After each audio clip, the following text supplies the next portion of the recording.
there children, I hope you are all well. Thank you for joining me again today to read some more of a series of unfortunate events, The Bad Beginning by Lemony Snicket. And today I'm going to be reading you chapter 7 and 8.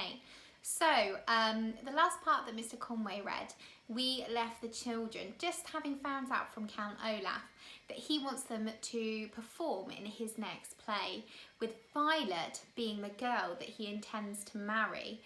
So the children have decided to go back to Justice Strauss's library to see if they can find out a little bit more about law, to see if they can get themselves out of this tricky situation. So, here we go. Chapter 7. There are many types of books in the world, which makes good sense, because there are many types of people, and everybody wants to read something different. For instance, people who hate stories in which terrible things happen to small children should put this book down immediately. But one type of book that practically no one likes to read is a book about the law. Books about the law are notorious for being very long, very dull, and very difficult to read. This is one reason many lawyers make heaps of money. The money is an incentive. The word incentive here means an offered reward to persuade you to do something you don't want to do, to read long, dull and difficult books. The Baudelaire children had a slightly different incentive for reading these books, of course. Their incentive was not heaps of money, but preventing Count Olaf from doing something horrible to them in order to get heaps of money. But even with this incentive, getting through the law books in Justice Strauss's private library was a very hard task. "Goodness," Justice Strauss said when she came into the library and saw what they were reading. She had let them in the house, but immediately went into the backyard to do her gardening, leaving the Baudelaire orphans alone in her glorious library. "I thought you were interested in mechanical engineering, animals of North America, and teeth. Are you sure you want to read these enormous law books? Even I don't like reading them, and I work in law." "Yes," Violet lied. "I find them very interesting, Justice Strauss." "So do I," Klaus said. "Violet and I are considering a career in law, so we are fascinated by these books." "Well," Justice Strauss said, "Sunny can't possibly be interested. Maybe she'd like to come with me to help with the gardening." "Whoopee!" Sunny shrieked, which meant I'd much prefer gardening to sitting around watching my siblings struggle through law books. "Well, make sure she doesn't eat any dirt," Klaus said, bringing Sunny over to the judge. "Of course," said Justice Strauss. "We wouldn't want her to be sick for the big performance." Violet and Klaus exchanged a look.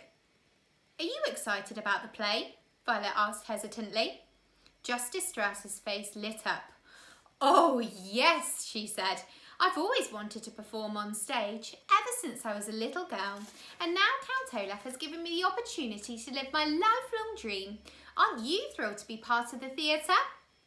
"I guess so," Violet said. "Of course you are," Justice Strauss said, stars in her eyes and Sunny in her hands. She left the library and Klaus and Violet looked at each other and sighed. "She's stage struck," Klaus said. "She won't believe that Count Olaf is up to something, no matter what."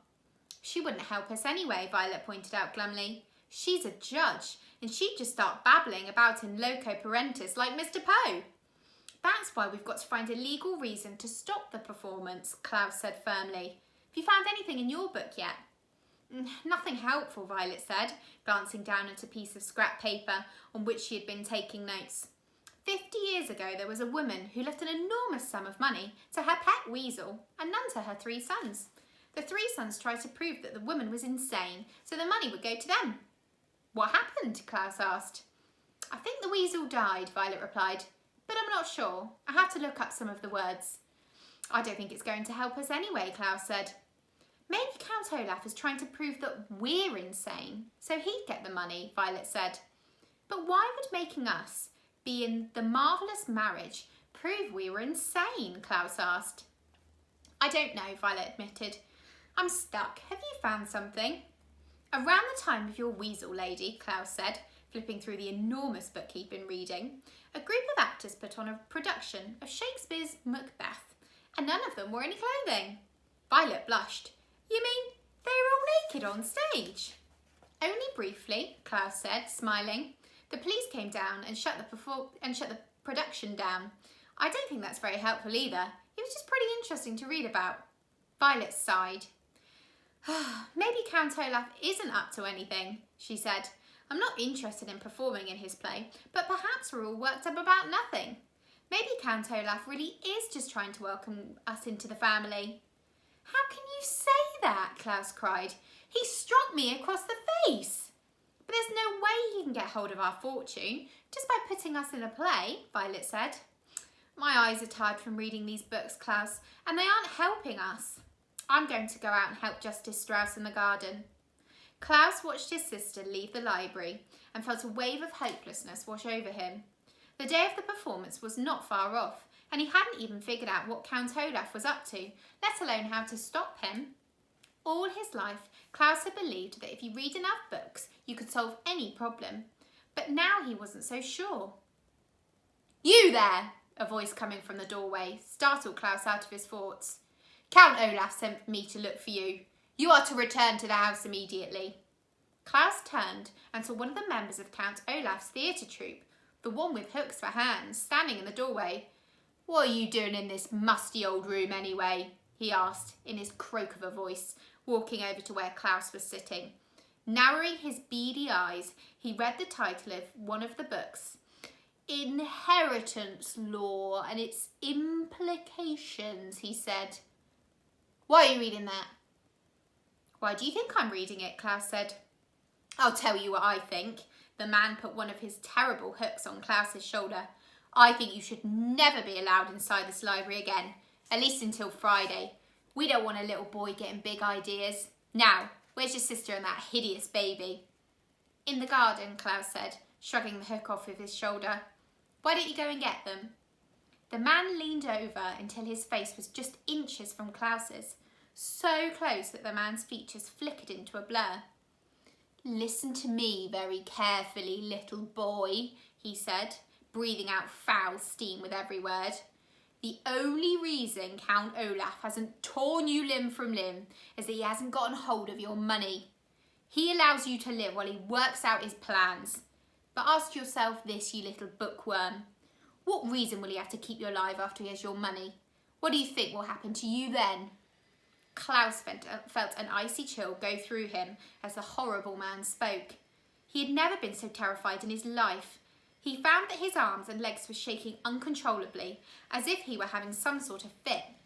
His mouth was making strange noise, like Sonny always did, as he struggled to find something to say. Ah, Klaus heard himself choke out. Ah. When the time comes, the hook-handed man said smoothly, ignoring Klaus's noises. I believe Count Olaf just might leave you to me. So, if I were you, I'd start acting a little nicer. The man stood up again and put both his hooks in front of Klaus's face, letting the light from the reading lamps reflect off the wicked-looking devices. Now, if you will excuse me, I have to fetch your poor orphan siblings. Klaus felt his body go limp as the hook-handed man left the room, and he wanted to sit there for a moment and catch his breath. But his mind wouldn't let him. This was his last moment in the library, and perhaps his last opportunity to foil Count Olaf's plan. But what to do? Hearing the faint sounds of the hook-handed man talking to Justice Strauss in the garden, Klaus looked frantically around the library for something that could be helpful. Then, just as he heard the man's footsteps heading back his way, Klaus spied one book and quickly grabbed it. He untucked his shirt and put the book inside, hastily retucking it, just as the hook-handed man re-entered the library, escorting Violet and carrying Sonny, who was trying without success to bite the man's hooks. I'm ready to go, Klaus said quickly, and walked out the door before the man could get a good look at him. He walked quickly ahead of his siblings, hoping that nobody would notice the book-shaped lump in his shirt. Maybe, just maybe, the book Klaus was smuggling could save their lives. Chapter 8. Klaus stayed up all night reading, which was normally something he loved to do. Back when his parents were alive, Klaus used to take a flashlight to bed with him and hide under the covers, reading until he couldn't keep his eyes open. Some mornings, his father would come into Klaus's room to wake him up and find him asleep, still clutching his flashlight in one hand and his book in the other. But on this particular night, of course, the circumstances were much different. Klaus stood by the window, squinting as he read his smuggled book by the moonlight that trickled into the room. He occasionally glanced at his sisters. Violet was sleeping fitfully, a word which here means with much tossing and turning, on the lumpy bed, and Sunny had wormed her way into the pile of curtains so that she looked like a small heap of cloth. Klaus had not told his siblings about the book because he didn't want to give them false hope. He wasn't sure the book would help them out of their dilemma. The book was long and difficult to read, and Klaus became more and more tired as the night wore on. Occasionally his eyes would close.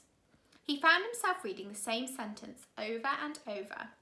He found himself reading the same sentence over and over. But then he would remember the way the hook hands of Count Olaf's associate had glinted in the library and would imagine them tearing into his flesh, and he would wake right up and continue reading. He found a small scrap of paper and tore it into strips, which he used to mark significant parts of the book. By the time the light outside grew grey with the approaching dawn, Klaus had found out all that he needed to know.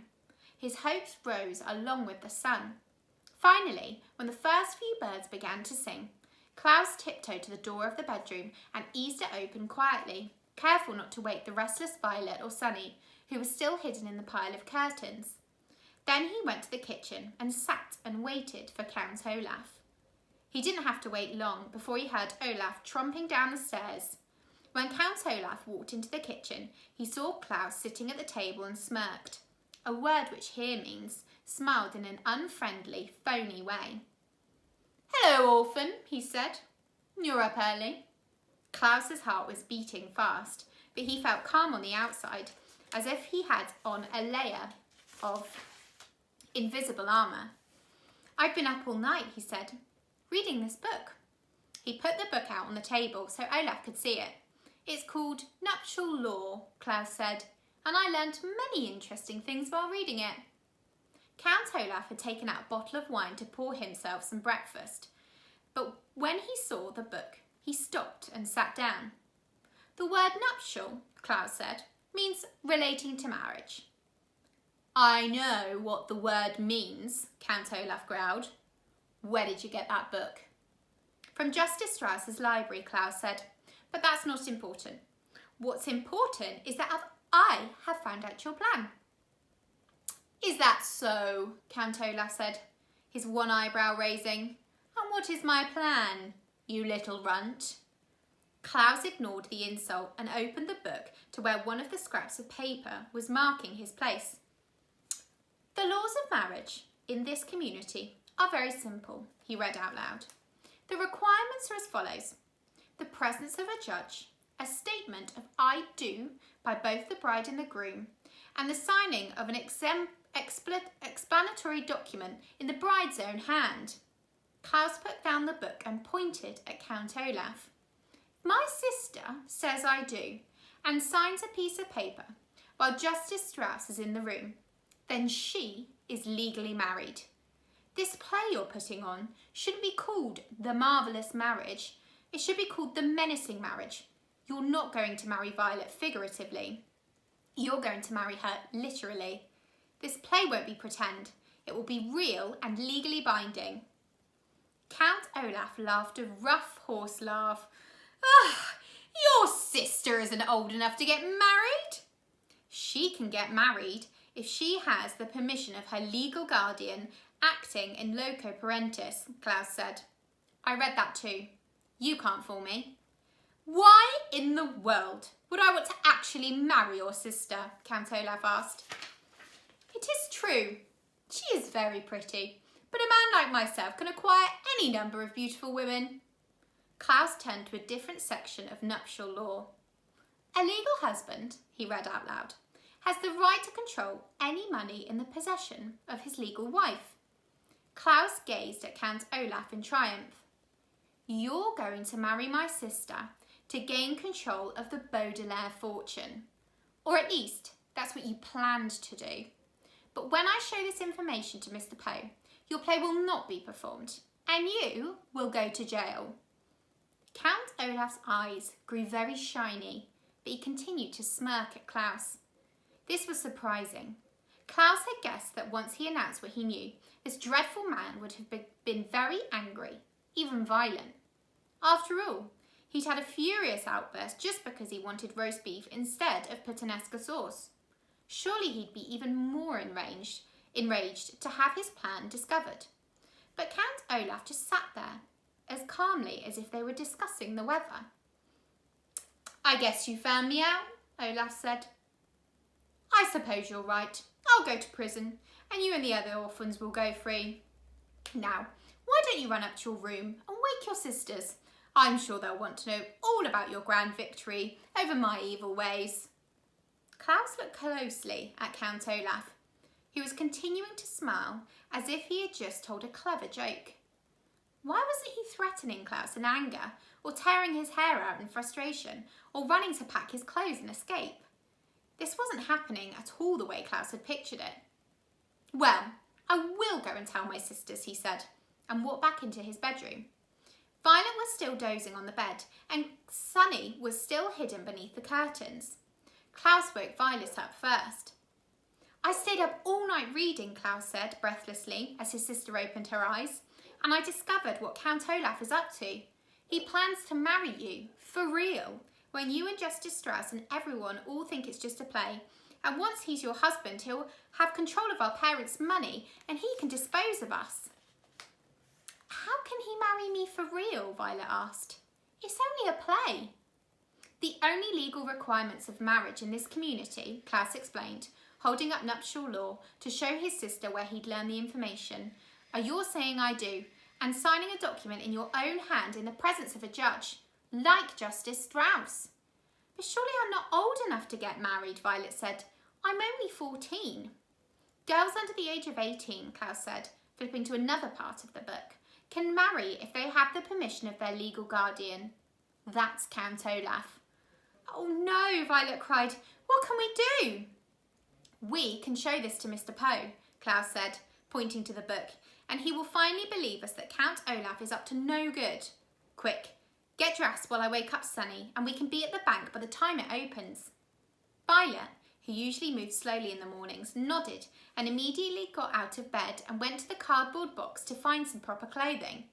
Klaus walked over to the lump of curtains to wake up his younger sister. "Sunny," he called out kindly, putting his hand on where he thought his sister's head was. "Sunny!" There was no answer. Klaus called out, "Sunny!" again, and pulled away the top of the curtains to wake up the youngest Baudelaire child. "Sunny?"